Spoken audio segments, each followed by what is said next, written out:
आप देख रहे हैं सुदर्शन न्यूज।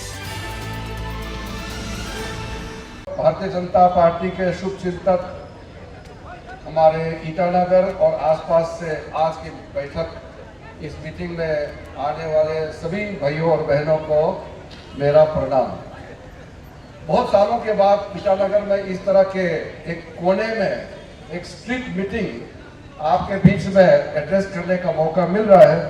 आजकल बहुत ज़्यादा मेरा मीटिंग होता भी नहीं है, एक दो जगह में बड़ा रैली होता है, तो इस तरह के गांव का मीटिंग, पॉकेट में जो मीटिंग होता है मुझे बहुत अच्छा लगता है, लेकिन आजकल कम इस तरह का मीटिंग होता है। तो मैं ईटानगर जो यूनिट है बीजेपी का पूरे टीम को धन्यवाद देता हूं, आपने आज का कार्यक्रम की रचना किया है। तेजी कासो जी ने बहुत कम समय में आपको बताया और यहाँ का अनकॉन्टेस्ट एमएलए बनने पर उन्होंने आपका अपना बात भी रखा और अपील भी किया है। अब तेजी कासो जी तो एमएलए बन गया, एमएलए तो बन गया, लेकिन आगे काम करने के लिए ईटानगर के लिए, नाहरलगुन और आसपास के इलाकों को डेवलप करने के लिए उसको सहारा चाहिए। पेमा खांडू साहब भी अनकॉन्टेस्ट हो गया, लगभग चीफ मिनिस्टर बन चुके हैं। अब अरुणाचल में जो बीजेपी सरकार फिर से बनने वाले हैं और तेची कासो जी का अपना इस इलाके में जो भी काम करने के लिए यहाँ के मेयर साहब और उनके कॉरपोरेशन के मेंबर, साइड में जो जिला परिषद मेंबर, सारे लोगों को काम करने के लिए जो धन चाहिए, जो मदद चाहिए, वो मदद देने के लिए मैं ही दिल्ली में बैठ करके जो आपका सपना है, ईटानगर का सपना है, उसको पूरा करने के लिए मैं अपना वादा लेकर के आपके बीच में दो चार बातें रखूंगा। देखिए, आप लोगों ने मुझे कई सालों से देखा है, सुना है, मुझे मेंबर ऑफ पार्लियामेंट 3 बार बनाया है। अभी कासो जी ने बताया एक बात कि 3 बार एमपी बना चुका है, कितने बार वोट मारेगा। मुझे भी ये बात सुनाई दिया, इसलिए तो एमएलए ने बोला है कि किरण रिजिजू को 3 बार एमपी बनाया और कितना बार बनाएगा। देखिए, ये चुनाव जो है ये कोई हल्का फुल्का में मजाक का चुनाव तो है नहीं, ये बहुत सीरियस चुनाव है। देश बनाने के लिए, प्रदेश बनाने के लिए, समाज को खड़ा करने के लिए इलेक्शन होता है हर 5 साल में। पार्लियामेंट के अंदर में बहुत सारे मेंबर ऑफ पार्लियामेंट है जो बहुत सीनियर होते हैं। हमारा प्रधानमंत्री नरेंद्र मोदी जी भी एक लोकसभा से चुन के आते हैं। जितने भी हमारे सीनियर मंत्री हैं, चाहे होम मिनिस्टर अमित शाह जी हो, चाहे हमारा रक्षा मंत्री राजनाथ सिंह जी हो, हमारे सड़क परिवहन मंत्री नितिन गडकरी जी, कई सारे सीनियर मिनिस्टर हैं। इस वक्त कैबिनेट में हम लोग टोटल 27 मिनिस्टर हैं। हर मंत्री किसी न किसी जगह से ही चुन के आते हैं।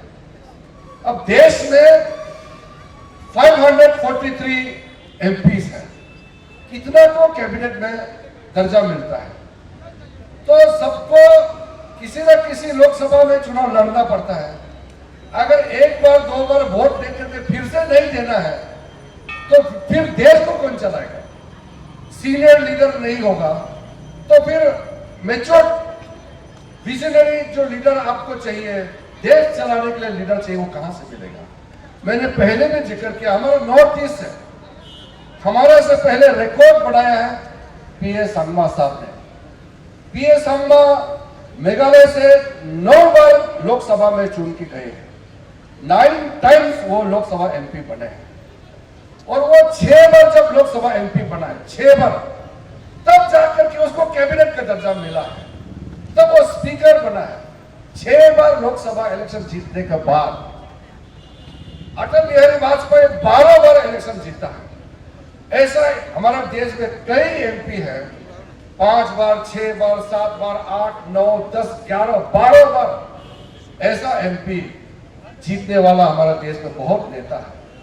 तो जो मैं संगमा साहब के बारे में बोल रहा था, 6 बार लोकसभा एमपी बनने के बाद कैबिनेट मिनिस्टर बना है और मैं तीसरे टर्म में जब 3 बार लोकसभा एमपी जीता तब जाकर के मुझे इस देश का कैबिनेट मिनिस्टर के रूप में काम करने का मौका मिला। पहला जीतते ही कैबिनेट मिनिस्टर नहीं बनता है, सीधा नेता नहीं बनता है, सीधा प्रधानमंत्री नहीं बनता है। 13 साल चीफ मिनिस्टर बनने के बाद जिंदगी समर्पित करके देश के लिए, समाज के लिए सेवा करने के बाद तब नरेंद्र मोदी जी देश का प्रधानमंत्री बना। सीधा किसी को सीनियर नेता नहीं बना सकता, उसके लिए एक्सपीरियंस चाहिए, उसके लिए कई बार मशक्कत करके लगातार चुनाव जीतना पड़ता है, तब जाकर के देश को चलाने का उनके पास एक्सपीरियंस भी होता है और सीनियरिटी भी होता है। तो हमारा अगर यहां कोई कहता है कि 3 बार किरण रिजिजू को वोट दिया, बार बार नहीं देगा, तो ऐसा होगा तो फिर हमारा प्रदेश से कभी भी देश चलाने के लिए कैबिनेट में किसी को जगह नहीं मिलेगा। ये कोई एक्सपीरियंस, इसको कोई मजाक करके इस तरह का हम लोग एक्सपेरिमेंट करने का चीज नहीं है। बहुत सीरियसली गहराई से आपको सोचना चाहिए। कभी हम लोग लोकल इशू, जो ये आपका गंगा एरिया का भी इशू हो सकता है, ये हमारा अरुणाचल प्रदेश का भी इशू हो सकता है, गांव गांव का इशू होता है। हर इशू को जवाब देने के लिए एमएलए बनाया जाता है, मेयर होता है, पंचायत लीडर होता है, कॉरपोरेशन के मेंबर होते हैं और कई जगह में आपने देखा होगा कमिटीज बनते हैं, गवर्नमेंट के अलग अलग कमिटी भी होते हैं। ये डेमोक्रेसी में सिस्टम बनाया हुआ है, लेकिन कहीं में नाला टूट गया उसका भी गाली किरण रिजिजू को देगा, किसी का घर का छत टूट गया उसका भी गाली किरण रिजिजू को देगा। मुझे तो अच्छा लगता है कि जिस पेड़ में फल बहुत उगता है, जिस पेड़ में बहुत फ्रूट्स होता है, लोग उसी को ही पत्थर मारता है। तो मुझे अगर सब लोग मुझे ही बोलता है तो मैं खराब नहीं मानता हूं, लेकिन करने के लिए व्यवस्था बनाया हुआ है। जो जेई का काम है वो जेई को ही करना है, जो डायरेक्टर का काम है डायरेक्टर को करना है। दिल्ली में बैठ करके जो आपका काम मुझे करना है वो मैं ही करूंगा। सबका रिस्पॉन्सिबिलिटी बांटा हुआ है, लेकिन एक जगह फेल हो गया तो पूरा फेल हो जाएगा। आज अरुणाचल गवर्नमेंट जो भी काम कर रहा है, अगर मैं दिल्ली में बैठ करके आपको पैसा, स्कीम, प्रोजेक्ट का सपोर्ट नहीं करेगा तो हमारा अरुणाचल प्रदेश पैसा कहां से लाएगा? तो इसीलिए सामूहिक जिम्मेदारी होता है, सबका जिम्मेदारी होता है। मेरा जितना जिम्मेदारी है उतना ही एक ग्राम पंचायत मेंबर का भी जिम्मेदारी होता है, उसने बांटा हुआ है। इसलिए मैं अपना जिम्मेदारी लेकर के हमेशा खड़ा रहता हूं।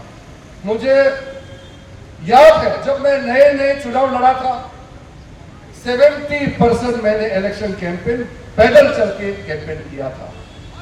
गांव गांव घूमता था पैदल, मुश्किल से गाड़ी रास्ता पहुंचता था। अरुणाचल का मेजॉरिटी गांव में गाड़ी का रास्ता नहीं था, बिजली नहीं था, तो पाइप का पानी का सिस्टम नहीं था, एलपीजी गैस नहीं था, मोबाइल सर्विस नहीं था, कुछ भी नहीं था। यहां में कई सीनियर लोग बैठा हुआ है, आप लोग ने एक्सपीरियंस किया होगा। जो 2004 के बाद में जवान हुआ है उनको तो नहीं मालूम, किरण रिजिजू जब से एमपी हुआ है उसके बाद जो डेवलपमेंट आया है वो बाद में जो आज का 18 साल, 20 साल, 25 साल जो बच्चे हैं उनको तो नहीं मालूम, लेकिन ज्यादातर आपको तो मालूम है। आपका जिंदगी आपने कितना कष्ट उठा करके, पैदल चल के, कितना मुश्किल से आपने जिंदगी गुजारा है। तो आज जो चेंजेस आया है, मैं अपना शुरू का जो पॉलिटिक्स, जब मैंने एंट्री मारा, मैं अपोजिशन लीडर के रूप में उभर के आया था। मेरे पास में कोई भी साधन नहीं था, जिंदगी भर मैंने अपोजिशन में बैठा है। पहली बार मेरा जिंदगी में रूलिंग पावर में मिनिस्टर बनने के लिए 2014 में मौका मिला है। 2014 से पहले मेरा सारा जवानी, मेरा कॉलेज के जमाने से लेकर के पूरा मेरा यूथफुल मेरा समय ऑपोजिशन पार्टी में चला गया। तभी मैंने 2014 में जब ऑपोजिशन एमपी बनकर के लोकसभा में खड़ा किया, तब मैंने अपना पूरा अरुणाचल का दुख और अरुणाचल का दर्द को मैंने लोकसभा में रखा है। लेकिन उस समय कांग्रेस की सरकार ने कभी भी हमारे बातों को सुन करके ध्यान नहीं दिया। कोई ऐसा काम नहीं हुआ जिससे अरुणाचल का तकलीफ को दूर हो सके। तभी मैंने लोगों को वादा किया, जिस दिन हमारा भारतीय जनता पार्टी इस देश में फिर से सरकार में आएगा और आपका एमपी के रूप में मैं अगर भारत सरकार का मंत्री बनेगा, तो मैं अरुणाचल का चेहरा को बदल दूंगा। मैंने उस समय वादा किया, क्योंकि हमने देखा है जिंदगी भर अपोजिशन में बैठ करके हमने देखा है, कभी भी उस जमाने में जो कांग्रेस के नेता थे, प्रधानमंत्री से लेकर के उस समय होम मिनिस्टर, रक्षा मंत्री, कभी भी अरुणाचल को पहचाना ही नहीं। यहां तक कि गवर्नमेंट ऑफ इंडिया का पॉलिसी था कि बॉर्डर एरिया में अच्छा रोड नहीं बनाना है, इंफ्रास्ट्रक्चर खड़ा नहीं करना है। ये कांग्रेस का पॉलिसी था, ये छुपाया हुआ पॉलिसी था।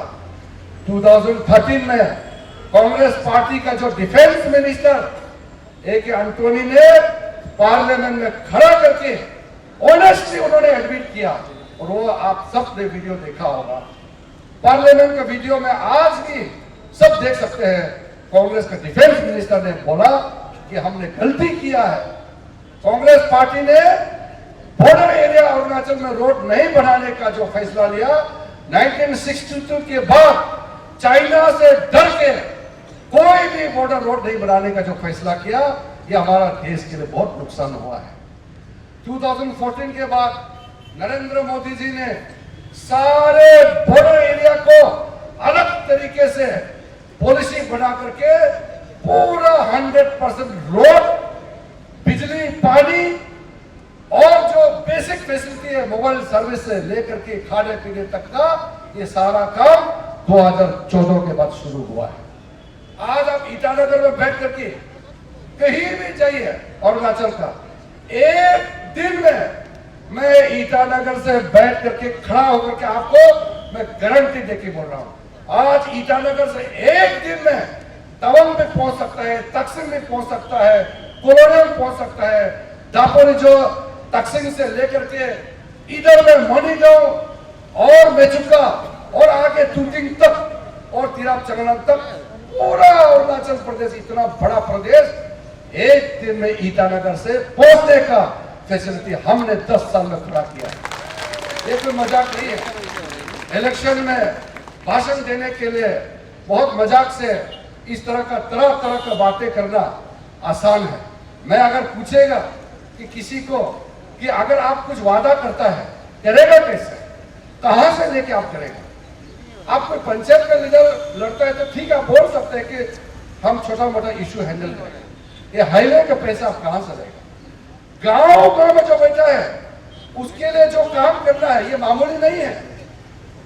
आज नरेंद्र मोदी जी के नेतृत्व में रोड का काम अभी हो रहा है, बिजली का काम अभी हो रहा है, मोबाइल सर्विस देने का सारा प्रक्रिया, बेसिक जो आपको गांव में जो जरूरत होता है, पीने का पानी, एलपीजी कनेक्शन, जो आदमी को जीने के लिए जो चाहिए, वो अभी हो रहा है।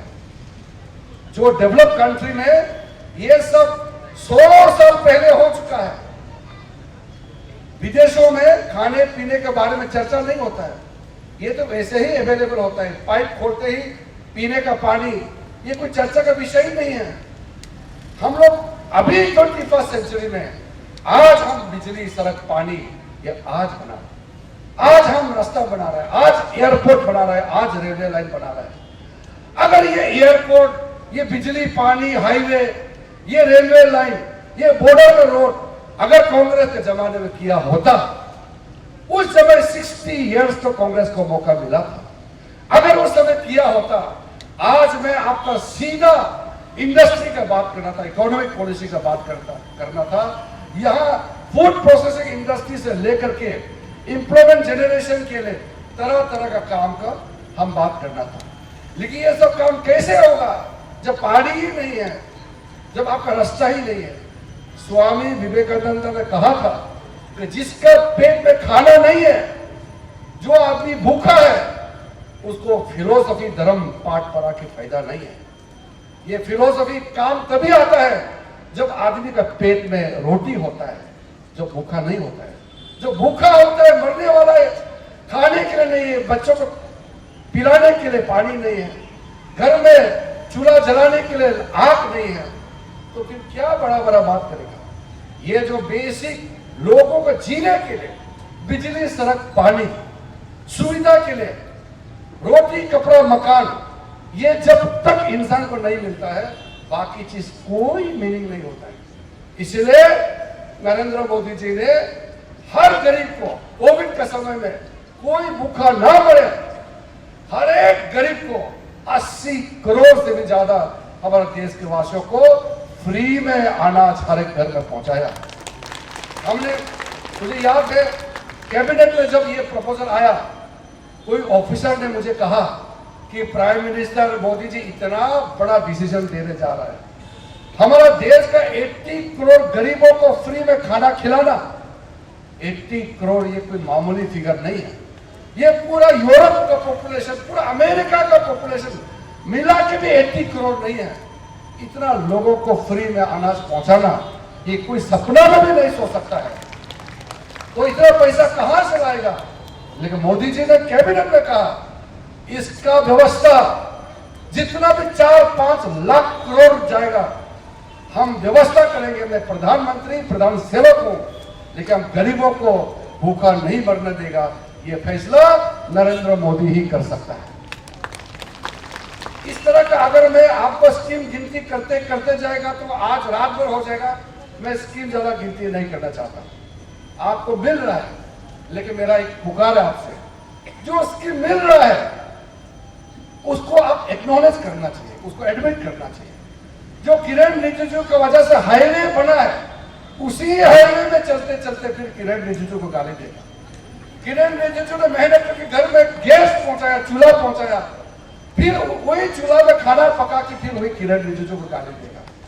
किरण रिजिजू ने आपका घर घर पानी पहुंचा रहा है, आपको हर एक घर में बिजली पहुंचा रहा है, गांव गांव रास्ता पहुंचा दिया।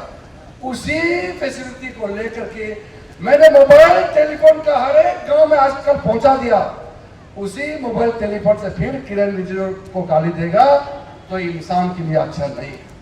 अगर मैंने काम नहीं किया तो मुझे जनता के बीच में आने का कोई अधिकार नहीं है।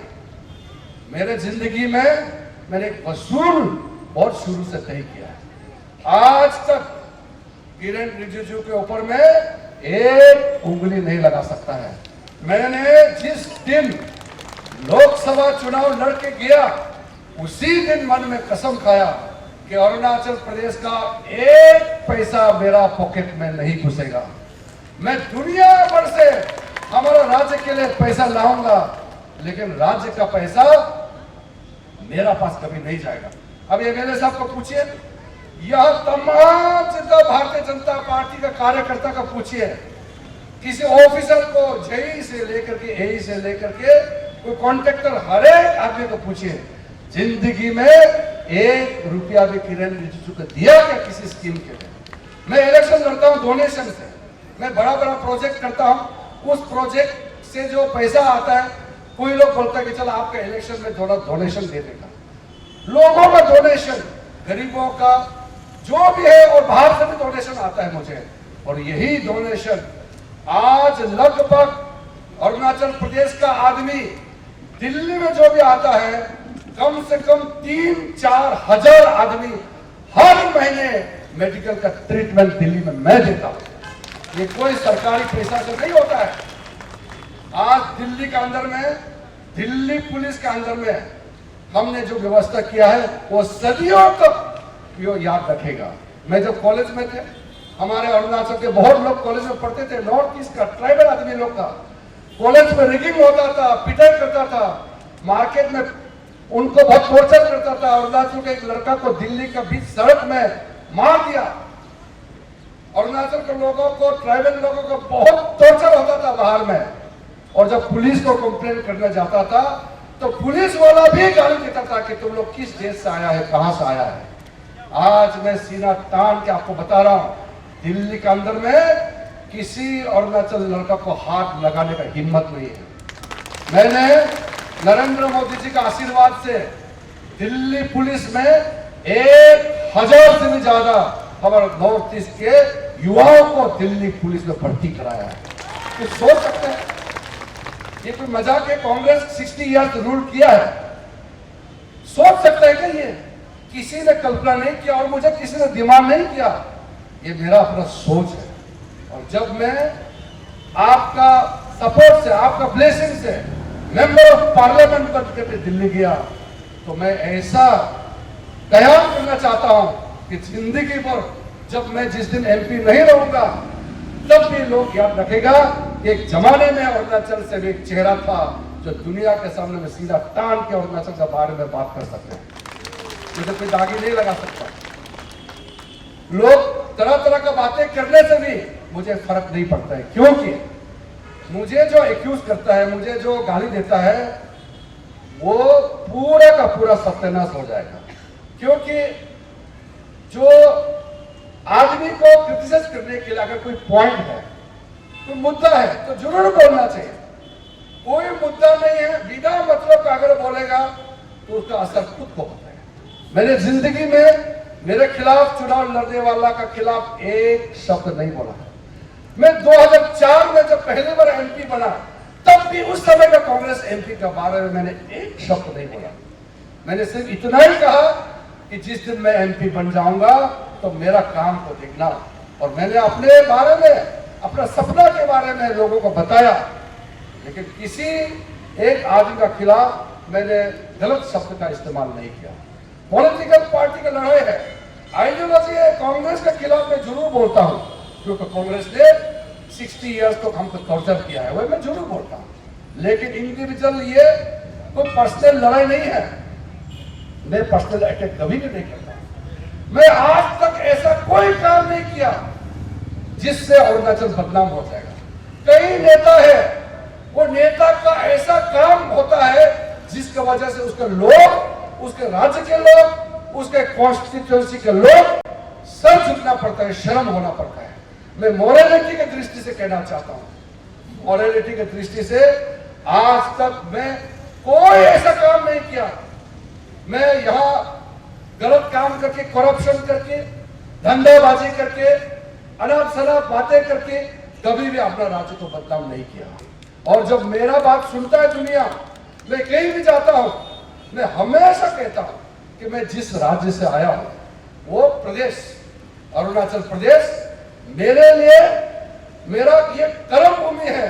और जो लोग मुझे आशीर्वाद देता है, ये मेरा सब कुछ है। इसी के बदौलत मैं पार्लियामेंट में एमपी बना। इसलिए मेरा वजह से मेरे लोग, अरुणाचल प्रदेश के लोग, कभी भी शर्म से सर नहीं झुकना चाहिए। मैं हमेशा इस चीज को ध्यान रखता हूं। अगर मैं ऐसा कुछ काम कर दिया, कभी वीडियो में कहीं, आजकल तो सोशल मीडिया का जमाना में बहुत कुछ बदनाम होता है, मैं हमेशा ये कोशिश करता हूं एज ए एमपी में कभी भी गलत काम नहीं करना। अब बीजेपी के 20-25 साल से मेरे साथ में काम करने वाला को पूछिए, मैं किसी भी बीजेपी कार्यकर्ता को एक पेन उठा के लाओ, एक कागज दुकान से ला के दो, मैं काम नहीं लगाता हूं, मैं खुद करता हूं। मैं यहाँ जमीन ऑक्युपाई करता हूं, मेरा यहाँ में या एक तो बिजनेस चल रहा है, आप कल जाके देखता हूं, कभी भी नहीं बोलता है। आप कोई भी बीजेपी का कार्यकर्ता को उठा के पूछ लीजिए, मैं अपना परिवार के लिए, मेरे लिए कभी भी मैं किसी को काम नहीं लगाता हूं, और आगे भी मैं कभी भी काम नहीं लगाऊंगा। मेरे जैसा सोचने के लिए, मेरा जैसे काम करने के लिए हर आदमी कर सकते हैं, लेकिन नसीब वाला वही होता है जो बोलता है वो कर सकता है। मैंने कभी भी अपना पद का, मैं जिस पोजीशन में हूं, इसको मैंने बेइस्तेमाल नहीं किया। मैं कभी भी एमपी बनकर के, मंत्री बनकर के आज तक मेरा पोजीशन को गलत तरीके से अपने लिए, अपने फायदा के लिए कभी भी मैंने इस्तेमाल नहीं किया। मेरा मन में बहुत कुछ साफ है। आज देखिए प्रधानमंत्री जी ने जो डॉक्यूमेंट रिलीज किया है, हमारा संकल्प पत्र, कई लोग ने सुना होगा, कई लोग ने नहीं सुना होगा। वो जो मैनिफेस्टो रिलीज किया बीजेपी ने, वो मैनिफेस्टो तैयार करने में मैंने बहुत उसमें इंपॉर्टेंट रोल प्ले किया है। राजनाथ सिंह जी का नेतृत्व में मैनिफेस्टो कमेटी बनाया और प्राइम मिनिस्टर ने कल वो मैनिफेस्टो रिलीज किया है। उस मैनिफेस्टो में कई चीजें बताया गया है। मैं मैनिफेस्टो इतना मोटा और इतना ज्यादा हमारा फ्यूचर का प्रॉमिस है, डिटेल में चर्चा नहीं करूंगा, लेकिन एक दो पॉइंट मैं जरूर यहाँ ईटानगर में चर्चा करना चाहता हूँ। हमारी महिला, यहाँ में काफी महिलाएं बैठे हैं। हमारे यहाँ दुकान करने वाला, सब्जी बिक्री करने वाला, कई अपना इंटरप्रेन्योरशिप करके कई महिला, आप लोग ने ध्यान से हमारा मैनिफेस्टो को जरूर पढ़ना चाहिए। और जिसको ठीक से पढ़ना नहीं आता है उनको, किसी और को जिसको आता है उनको पढ़ के बताने के लिए रिक्वेस्ट करना चाहिए। सबसे पहले तो महिलाओं के लिए जो सेल्फ हेल्प ग्रुप है, आज पूरा देश भर में 10 करोड़ सेल्फ हेल्प ग्रुप के माध्यम से महिलाओं के लिए स्पेशल मदद जो मोदी सरकार दे रहा है। इस चुनाव के बाद मोदी जी तीसरे बार जब प्रधानमंत्री बन जाएंगे, ये सेल्फ हेल्प ग्रुप महिलाओं के लिए स्पेशल फोकस काम करने वाले हैं। आपको ट्रेनिंग दिया जाएगा फ्री में। इंफॉर्मेशन टेक्नोलॉजी में, आजकल टेक्नोलॉजी के बिना कुछ नहीं होता है। टेक्नोलॉजी के लिए, एजुकेशन क्षेत्र में, हेल्थ के लिए और रिटेल में बिजनेस करने के लिए, टूरिज्म में आपका जैसे कि होम स्टे होता है उसको चलाने के लिए, और ड्रोन दीदी जितना खेती बाड़ी में लगे हुए हैं, हर एक गांव में बड़ा वाला एक ड्रोन फ्री में दिया जाएगा। वो ड्रोन को सिर्फ महिला ही चलाएंगे और उसको ड्रोन दीदी, नामो ड्रोन दीदी के नाम से जाना जाएगा। ये एग्रीकल्चर सेक्टर में रेगुलेशन लाएगा। हमारा महिलाओं को सशक्तिकरण, ये हमारा प्राथमिकता है। कितना टॉयलेट हर एक गांव में, कॉलोनी में भारत सरकार ने जो टॉयलेट बनाया वो फोकस महिलाओं के लिए है। और ये जो नया स्वच्छ भारत मिशन का जो सेकंड फेज होगा इस चुनाव के बाद, उसमें ये जितना भी टॉयलेट, बाथरूम और बाकी जो सैनिटरी का जितना भी जो स्टेप उठा रहा है, इसको और बल देते हुए वो स्टैंडर्ड को और बढ़ाने के लिए हमारा मैनिफेस्टो में प्रॉमिस किया गया है। हमारे किसानों के लिए किसान क्रेडिट कार्ड के माध्यम से किसान सम्मान, आपका अकाउंट में जो पैसा डालता है, इसको प्राइम मिनिस्टर ने कह दिया है कि सबको इस इलेक्शन के बाद एग्रीकल्चर इनकम को इंप्रूव करने के लिए महिलाओं का जो जिस प्रकार से अपना जो क्लस्टर यूनिट बना के अलग अलग जगह में आपका ट्रेडिंग के लिए जो सप्लाई चेन को इजाफा करने के लिए, उसके लिए मैनिफेस्टो में हमने कमिटमेंट दिया है। मैं जिस पद में रहा हूं, अभी मेरा पास अर्थ साइंस मंत्रालय भी है और मैं फूड प्रोसेसिंग इंडस्ट्री को भी देख रहा हूं। हमने उस दिन नया मंत्रालय देने के बाद जो फूड प्रोसेसिंग इंडस्ट्रीज का डिपार्टमेंट मिनिस्ट्री मुझे दिया, मैंने अपने सारा ऑफिशियल्स को बुला करके एक रोड मैप तैयार किया गया है। और अरुणाचल प्रदेश में खाने पीने का जितना सामान है, बाहर से मंगाने का जरूरत नहीं पड़ने के लिए इंडस्ट्रियल यूनिट, कोल्ड स्टोरेज और सप्लाई चेन या मेगा फूड पार्क जो दिया है, उसको भी इंटीग्रेट करते हुए पूरा अरुणाचल प्रदेश को सेल्फ सफिशिएंट बनाने के लिए ब्लूप्रिंट मेरा मंत्रालय में ऑलरेडी तैयार हो चुका है। और इलेक्शन के बाद मैं उसको लागू करने के लिए अपना मंत्रालय के ऑफिसर्स को ऑलरेडी ऑर्डर दे दिया है। हम लोग यहाँ में ईटानगर में ट्राइबल्स में रहते हैं, नॉन ट्राइबल्स में रहते हैं। यहाँ भाईचारा बहुत अच्छा तरह से हम लोग के बीच में हमेशा रहता है। जो ट्राइबल स्टेट है अरुणाचल, बेसिकली ये ट्राइबल स्टेट है। हमारा आदिवासियों, हम लोग का जो ट्राइबल एरिया में अपना जो परंपरा है, अपना जो स्टाइल है, अपना जो कल्चर है, ये हमारे लिए बहुत इंपॉर्टेंट है। इस मैनिफेस्टो में ट्राइबल्स डेवलपमेंट के लिए, ट्राइबल का कल्चरल डेवलपमेंट के लिए, ट्राइबल का रहन सहन और रिसर्च के लिए नया प्रावधान लेके आ रहा है। और चुनाव के बाद एक बहुत बड़ा अभियान चलाने वाला इस देश में गौरव, हमारा जो इतिहास में जो प्राउड है, हमारा आइडेंटिटी है, ट्राइबल्स लोगों के लिए अलग से प्रावधान किया गया है। तो मोदी जी ने कहा कि हमारे भगवान बिरसा मुंडा जो बहुत बड़ा ट्राइबल फ्रीडम फाइटर था, उसका जन्म दिवस को सम्मिलित करते हुए पूरा देश भर में लगभग 10 करोड़ ट्राइबल्स है हमारा देश में, उसके लिए अलग से मिशन मोड में काम करने का फैसला किया है। हमारा अरुणाचल प्रदेश में आप तो जानते ही हैं, हम लोग तो ट्राइबल जरूर है। कॉन्स्टिट्यूशन में आप सबको मालूम होगा 2007 से पहले हमारा अरुणाचल का लगभग 85% ट्राइब्स का रिकॉग्निशन ही नहीं था। आपने देखा होगा 2007 में मैंने लड़ाई झगड़ा करके दफला को हटा के जब निशी किया, उसके बाद बाकी ट्राइब सब बच गया था। तो 2021 में जिस दिन मैं कैबिनेट मिनिस्टर बना, 1 महीने के अंदर में, आप याद रखिए 60 इयर्स वो कर नहीं पाया, 1 महीने के अंदर में नरेंद्र मोदी जी का आशीर्वाद से अरुणाचल का हर एक ट्राइब को 100% हमने कॉन्स्टिट्यूशन में रिकॉग्नाइज कर दिया, पार्लियामेंट में बिल पास करके। ये सब कोई छोटा मोटा नहीं है। आज में हजारों लोगों का डिमांड पेंडिंग है, कंट्रोवर्सी है, अलग अलग रिसर्च करना पड़ता है, स्टडी करना पड़ता है, लेकिन अरुणाचल प्रदेश को एक झटका में पूरा रिकॉग्निशन किया। ये सब कोई छोटा मोटा चीज नहीं है। प्रॉब्लम ये है कि अच्छा चीज का चर्चा नहीं होता है। मैं हर एक दिन जितना स्कीम लाता हूं मैं बताते रहता हूं, लेकिन यहाँ कितना लोग मालूम है। जैसे एकलव्य स्कूल, इस चुनाव के बाद 700 से ज्यादा एकलव्य स्कूल, एकलव्य मतलब फ्री में ट्राइबल अफेयर्स मिनिस्ट्री से बच्चों को पढ़ने के लिए रेसिडेंशियल हॉस्टल के साथ खोला जगह देश भर में। और आप सोचिए 700 से ज्यादा एकलव्य मॉडल स्कूल जो है वो अरुणाचल को कितना ज्यादा मिलने वाला है। मैं तो ये चाहता हूं कि हमारा जितना भी डिफिकल्ट एरिया अरुणाचल प्रदेश सबको एक एकलव्य मॉडल स्कूल इस चुनाव के बाद हम लोग प्रपोजल करके दिलाने का हम सोचा है। स्पेशल जो मोदी जी ने इंफ्रास्ट्रक्चर की बात किया, उसमें social infrastructure, physical infrastructure, digital infrastructure, ये सारा मैं डिटेल में चर्चा नहीं करूंगा। आप जैसे मैंने पहले सुझाव दिया है, इंफ्रास्ट्रक्चर को लेकर आप लोग जरूर पढ़ना चाहिए कि हमारा मैनिफेस्टो में क्या कमिटमेंट लेके आया है।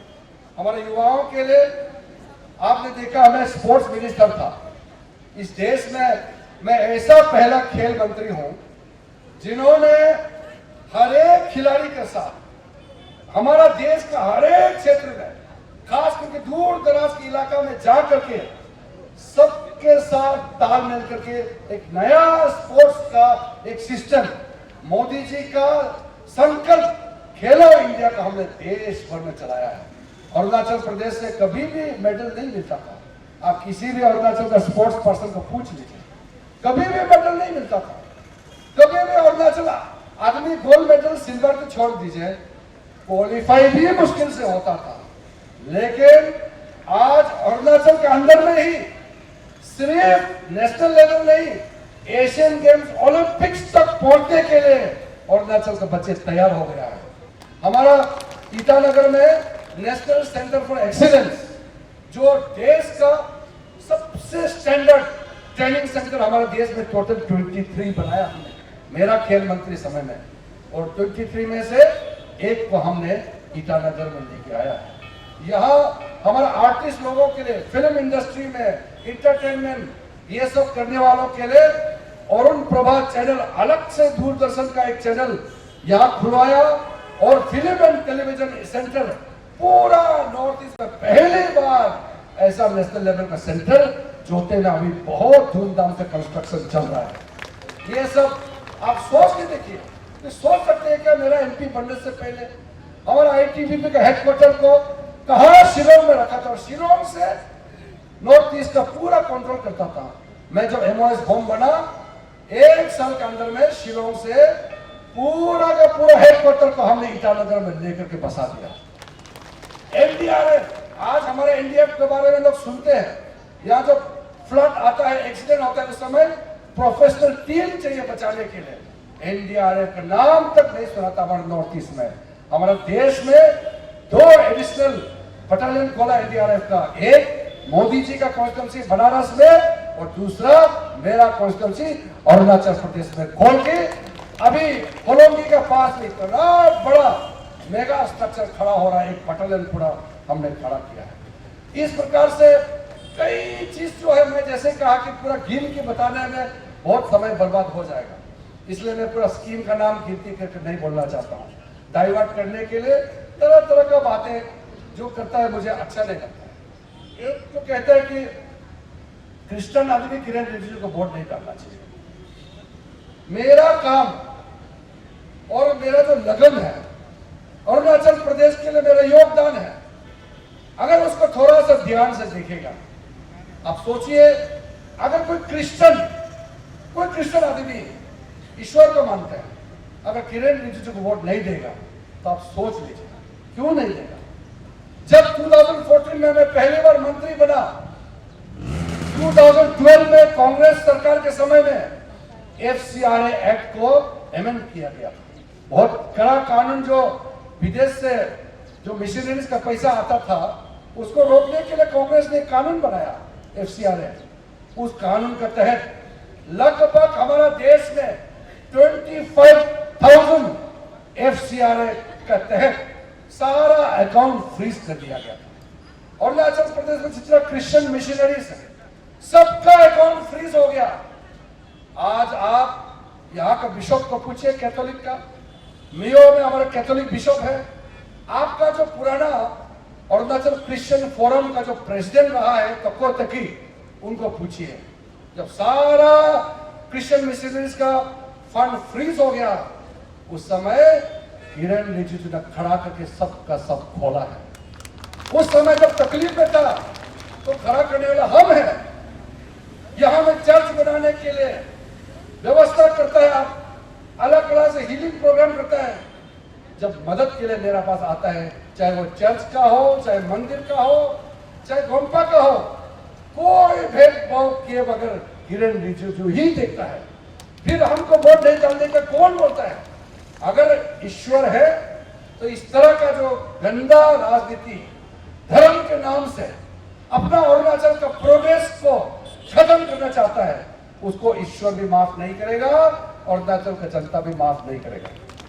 हम राष्ट्र सेवा में निकले हैं, इसको इस तरह का धार्मिक भावना को उजागर करके, उसको खिलवाड़ करके राजनीति को प्रभाव करने का कोशिश करने वाला बहुत, मैं साफ दिल से कहना चाहता हूं, ये ईश्वर का सोच का खिलाफ है। किसी का खिलाफ बुरा सोचना, बुरा बात कहना, इसी चीज को ईश्वर कभी भी माफ नहीं करेगा। यहाँ अरुणाचल प्रदेश में मेरे बारे में एक अफवाह फैला करके बदनाम करने का कोशिश किया। पब्लिक सर्विस कमीशन में धांधली हुआ। मैंने जब भारत का राष्ट्रपति ईटानगर में स्टेटहुड डे में जब आई थी तो मैंने हजारों लोगों के सामने में, राष्ट्रपति के सामने में मैंने खुले तौर पर ऐलान किया, हम लोग यहाँ में सबको भरोसा करते हैं और भरोसा करने वाला हमारा विश्वासघात करेगा तो हमारे दिल में चोट पहुंचता है। कमीशन को चलाने के लिए पब्लिक सर्विस कमीशन बनाया गया। एक बार कमीशन बन गया वो सरकार का हाथ से दूर हो जाता है। कोई एमएलए चीफ मिनिस्टर कमीशन को कंट्रोल नहीं कर सकता है। यूपीएससी जो IAS officer, IPS, foreign service का एग्जाम देता है, हमारा स्टेट में जो फर्स्ट क्लास जितने भी सर्विसेज है उसका एग्जाम कंडक्ट करने के लिए Arunachal Pradesh public service commission को पूरा पावर दिया है। वहां किसी का दखल अंदाज नहीं, वो इंडिपेंडेंट है। और इंडिपेंडेंट कमीशन बनाने के बाद उसी कमीशन से लोगों ने पेपर लीक किया, पेपर चोरी किया और हमारे जवान जो मेहनत करके, पढ़ाई लिखाई करके एग्जाम करने वाला का जिंदगी को बर्बाद करने का कोशिश किया। हम तो आज भी कहते हैं, चाहे डिपार्टमेंट हो, चाहे पुलिस डिपार्टमेंट हो, चाहे एग्रीकल्चर डिपार्टमेंट हो, पीडब्ल्यूडी हो, पीएचई हो, हर एक डिपार्टमेंट में जितना ऑफिसर है उस ऑफिसर के ऊपर में दायित्व है। अगर हमने पैसा लाया है, हमने स्कीम लाया है, मैं तो वो स्कीम को मुझे परसेंटेज चाहिए तो नहीं बोलता हूं, लेकिन यहां जो ऑफिसर है आप भी कमीशन नहीं खाना चाहिए, आप भी गड़बड़ नहीं करना चाहिए। मैं सारा कॉन्ट्रैक्टर्स को भी बोलता हूं, आज जितना भी अरुणाचल में जो काम करता है आप पब्लिक को बताना चाहिए। कोई लोग स्कीम आता है, एक स्कीम आ गया 20 करोड़ रुपया आ गया, ये स्कीम किरण रिजिजू ने लाया, कोई बोलता नहीं है। वो इंजीनियर कॉन्ट्रैक्टर आपस में जो टेंडर मार करके काम लेने के बाद वो ऑफिसर को उल्टा क्रेडिट देता है, इसके ऑफिसर की वजह से स्कीम मिला है बोलता है, और कॉन्ट्रैक्टर तो प्रॉफिट मिलकर की वो तो पैसा कमा के पूरा वो प्रॉफिट ले लेता है, किरण रिजिजू का नाम नहीं लेता है। गांव वाला जिसके लिए रोड बनाया वो फिर किरण रिजिजू ने रास्ता दिया, उनकी क्रेडिट देता नहीं है। तो ऐसा होने से कैसे होगा? कौन है स्कीम लाने वाला? इसलिए जो जिम्मेदारी लोकल ऑफिसर्स को दिया गया है, मैं आज ये चुनाव सभा है और यहां से मैं कहना चाहता हूं कि जिस ऑफिसर ने गलत काम किया है आगे उसको कार्रवाई के लिए तैयारी होना पड़ेगा। पेमा खांडू जी हमारा युवा मुख्यमंत्री को हमने चर्चा किया, उन्होंने भी मुझे बताया इस इलेक्शन के बाद करप्शन के खिलाफ और कठोर कार्रवाई शुरू करेंगे अरुणाचल प्रदेश में। मोदी जी ने देश भर में कार्रवाई शुरू कर दिया है, हमारा अरुणाचल प्रदेश में भी ये कार्रवाई बहुत जोर से होना चाहिए। मैं हमारा प्रदेश नहीं चलाता हूं, मैं एमएलए नहीं हूं, मैं मंत्री नहीं हूं, इतना मेहनत से हम स्कीम लाता है, या फ्री में करप्शन करके क्यों बर्बाद करना चाहिए? मैं कोई स्कीम का पैसा लेता नहीं हूं, मैं किसी से पैसा नहीं मांगता हूं, हर एक दिन कम से कम 500-600 करोड़ का स्कीम में अरुणाचल में भेजते रहता हूं। यहाँ क्यों करप्शन करके पैसा बर्बाद करना चाहिए? और लोगों को बताना चाहिए ये पैसा कौन लाता है। इसलिए या जो कमीशन में जब बर्बाद हुआ, मुझे क्यों ब्लेम किया? जब मुझे पता चला कि पब्लिक सर्विस कमीशन में गड़बड़ हुआ, मैंने सीधा उसी समय चीफ मिनिस्टर को फोन किया, मैंने बताया कि ये बहुत सीरियस है, आपको बहुत सीरियस से अपने तौर पर जो भी कर सकता है करना चाहिए, कमीशन इंडिपेंडेंट है, लेकिन कमीशन मेंबर को मैसेज देना चाहिए कि गड़बड़ हुआ है आप लोगों का देख रेख में। आप भले कमीशन मेंबर होने के नाते पेपर लीक में आप इन्वॉल्व नहीं होने से भी मॉरल ग्राउंड में सारा कमीशन मेंबर रिजाइन करना चाहिए। ये pressure chief minister Pema Khandu साहब ने डाला है, सारा कमीशन मेंबर रिजाइन किया और जितना भी इन्वॉल्व है सबको अरेस्ट किया, और फिर लोग कोर्ट में गए, काफी डिले हुआ। जब कोर्ट में केस जाता है तो वो हमारे हाथ में नहीं रहता है। फिर मुझे रिक्वेस्ट किया गया है, इसको जांच पूरा सीबीआई के तरफ से जांच होना चाहिए। अरुणाचल पुलिस को ये लोग ट्रस्ट नहीं करता है, इसलिए सीबीआई जांच करना चाहिए, ऐसा डिमांड आया। मैंने 1 महीने के अंदर में स्टेट गवर्नमेंट ने रिक्वेस्ट भेजा, मैं उस समय इस देश का लॉ मिनिस्टर था, सीबीआई डायरेक्टर को सीधा निर्देश दिया कि ये अरुणाचल का पेपर लीक का मामला को छोटा मोटा मत समझो, इसको रजिस्टर करो, और केस को सीबीआई ने टेक ओवर किया है। ये कौन किया है? ईडी को भेजा है, लेन देन पैसा कहां से कहां तक किया चेक करने के लिए। ये किसने किया है? लोग कुछ भी नहीं जान करके किरण रिजिजू पेपर लीक का मामले में कुछ बोलता नहीं है। किरण रिजिजू बोला इसलिए तो इतना इन्वेस्टिगेशन हो रहा है, किरण रिजिजू बोला इसलिए तो कमीशन रिजाइन करना पड़ा है। आज मैं हूं तब तो जाकर के यहाँ इतना चेंजेस ला रहा है। पेमा खांडू साहब के नेतृत्व में आज अरुणाचल में जो रिफॉर्म्स ला रहा है, ये आप बहुत ध्यान से देखिए। ये पहले नहीं होता था, पहले हर एक नौकरी बिक्री होता था, पियोन से लेकर के जेई से लेकर के आपका इंजीनियरिंग डॉक्टर का क्वार्टर तक या बिक्री होता था अरुणाचल प्रदेश में। आज वो शॉर्ट सर्विस कमीशन के माध्यम से जो एसएसबी बना है, वहाँ ग्रेड बी का वहाँ एग्जाम होता है, और ये सर्विस कमीशन जितना भी है सब इंडिपेंडेंटली काम कर रहा है। अगर कोई गड़बड़ किया पनिशमेंट होना चाहिए। लेकिन जो पनिशमेंट का हक में है उसी को ब्लेम करेगा तो हमारे लिए, समाज के लिए ठीक बात नहीं है। मैं जब भी दिल्ली से आता था, सारा मीडिया वाला हमको पूछता था कि पेपर लीक में क्या करना चाहिए। मैं खुल के बोलता था कि पेपर लीक में जो भी इन्वॉल्व है उसके खिलाफ राज्य सरकार कार्रवाई जल्दी करना चाहिए, और राज्य सरकार ने कार्रवाई किया है। फिर भी बोलता है कि किरण रिजिजू नहीं बोलता है। जो आदमी जानबूझ करके बोलता है उसको हम नहीं सुधर सकता है। मैं अगर जो किरण रिजिजू ने जो काम किया गिनती करके बोले बताएगा आपको, आप भी सरप्राइज हो जाएगा। लेकिन मैं इतना कहना चाहता हूं, इतना काम करने के बाद आराम से कोई मोबाइल टेलीफोन में वीडियो में कोई चैनल में जाके किरण रिजिजू ने कुछ नहीं किया, अगर ऐसा बोलता है उसको आप क्या कर सकते हैं बताइए। ये डेमोक्रेसी है, बोलने का आजादी है। मेरा खिलाफ ऐसा बोला कि मैं मर्डर तो नहीं कर सकता हूं ना, लेकिन अच्छा आदमी चुपचाप मत बैठिए। मैं आप लोगों को कहना चाहता हूं, समाज में अच्छे लोग भी बहुत है। अगर 10 लोग खराब खराब बातें, झूठ बात बोल करके अननेसेसरी गलत बात फैलाता है, जो 90% अच्छा लोग है वो चुपचाप नहीं बैठना चाहिए। इसलिए कहावत है, अगर कोई गलत काम करता है तो वो गलत है, लेकिन गलत काम को देख करके भी चुपचाप बैठता है वो भी उतना ही गलत है। इसलिए समाज में कोई गलत काम करता है, कोई गलत बोलता है तो उसको जवाब देना चाहिए। बच्चा कोई गलती करता है तो माँ बाप का काम है उसको सुधारना। और मैं अरुणाचल के युवाओं को कहना चाहता हूं, आप लोग चिंता मत हो जाइए, आपका भविष्य के लिए मैं खड़ा हूं। लेकिन जब भी, खास करके मैं स्टूडेंट को बोलना चाहता हूं, जिंदगी में बहुत कुछ सीखना है। सीखने से पहले ज्ञान मत बांटिए। हमने गांव में लकड़ी जला जला करके क्लास 8 तक गांव में पढ़ाई किया। गाड़ी का रास्ता भी हमारे पास नहीं था, गाड़ी चेहरा भी नहीं देखा।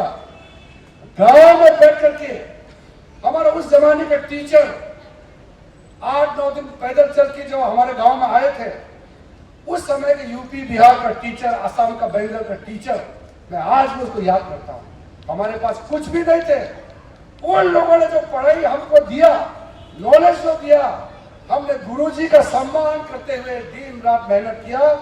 और जब मैं दिल्ली में हंसराज कॉलेज पहुंचा, मैं गवर्नमेंट स्कूल से दिल्ली पहुंचा फर्स्ट डिवीजन मार्क लेकर के, और जो बड़े बड़े school, convent school, public school से पढ़ने वाले लोग भी उसी कॉलेज में आए।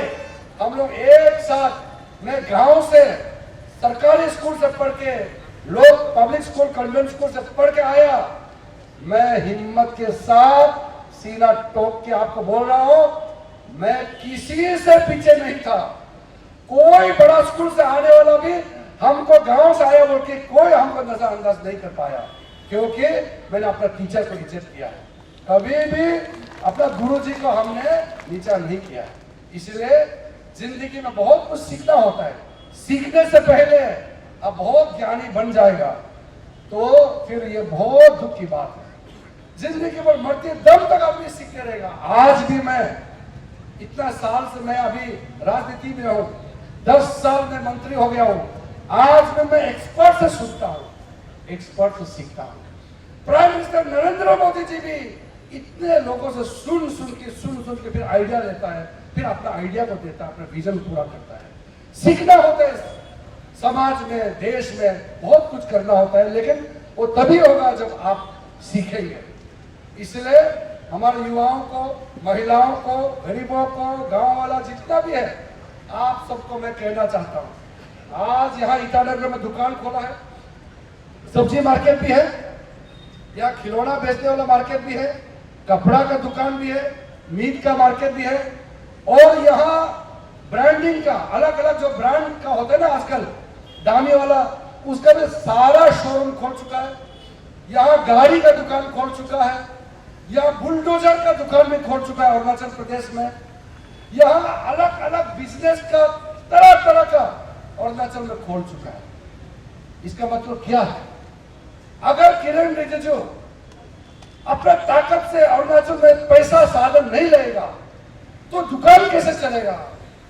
हमारा ये जो जितना लोग आज बैठे हैं, आपका बिजनेस कैसे चलेगा? एक चीज आप मत भूलिए, मैं जितना ताकतवर होता हूं, जितना पैसा ला सकता हूं, उतना ही अरुणाचल प्रदेश में सबका पॉकेट में पैसा उतना ही घुसेगा। ये कनेक्शन है। हमारा अरुणाचल में पैसा अमेरिका से नहीं आएगा, चाइना से नहीं आएगा, यहाँ का पैसा बर्मा से नहीं आएगा, जापान से नहीं आएगा। जो भी साधन अरुणाचल में पैसा आएगा वो दिल्ली से ही आएगा। वो मैं ही हूं मोदी जी का आशीर्वाद से भेजने वाला। एक जमाना था 2012 तक हमारे पास तो लगभग 12,000 करोड़ का हम गिरवी में था, हम देश में था, बाकी लेके हालत खराब हो गया था। आज हमारा इकोनॉमी इतना अच्छा हो गया अरुणाचल प्रदेश का।